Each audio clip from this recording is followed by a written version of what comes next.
Welcome to the Sappiver Forge Daily Briefing. As we move into the heart of the back-to-school season, the conversation around artificial intelligence in education and personal productivity is shifting. We are moving away from the era of open-ended, unpredictable chatbots and toward a new model of grounded, structured knowledge management. Today, we are looking at the evolution of Google's Gemini Notebook, formerly known as Notebook LM, and what its latest updates mean for how you organize your research, study, and professional projects. Google has officially completed the rebranding of its flagship research tool to Gemini Notebook. This is not just a name change. The platform has received a significant overhaul that transforms it from a simple document summarizer into a comprehensive, interactive research environment. The most notable addition is a built-in cloud sandbox for code execution, which allows the system to process data and run scripts directly within your workspace. Beyond the technical backend, the interface has seen major upgrades to its studio panel. You can now use text prompts to revise slide decks, export your work directly into native PowerPoint files, generate complex mind maps, and produce infographics in 10 distinct visual styles. Why does this matter? The core problem with many AI tools is the risk of hallucination, the tendency for a model to confidently state things that are simply not true. Grounded AI tools like Gemini Notebook solve this by constraining the model's output exclusively to the source files you upload. When you feed your own PDFs, research logs, or course notes into the system, the AI is effectively tethered to your reality. It cannot invent facts, because it is restricted to the evidence you provide. This makes it an incredibly powerful tool for students, researchers, and professionals who need to synthesize large amounts of information without losing accuracy.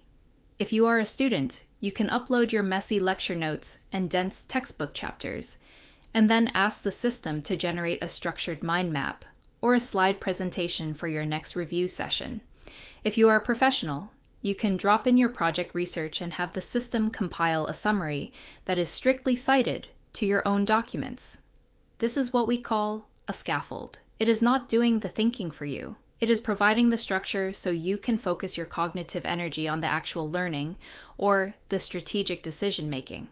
We have to be careful, however, to distinguish between using these tools as a scaffold and using them as a substitute.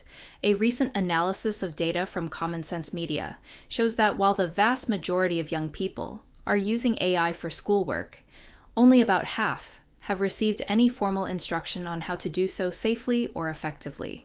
The risk is that we treat AI as a shortcut. If you ask an AI to write your essay or summarize your reading without engaging with the material yourself, you are bypassing the very cognitive struggle that builds memory and critical thinking. The goal of these new tools is to help you organize your thoughts, not to replace the process of thinking itself. So, how should you approach this? I recommend a source-first rule.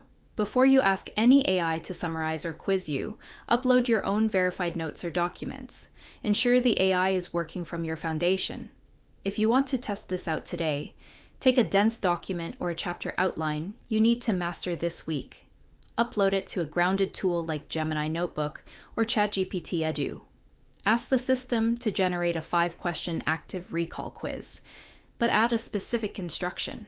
Tell it that every answer must include a citation grounded strictly in your text. This forces the AI to prove its work and helps you verify the accuracy of the output. As for our verdict on these tools, I would say use them now, but with a clear boundary. They are excellent for synthesis, outlining, and self-testing, but they should never be the final arbiter of your own reasoning. Always maintain human accountability.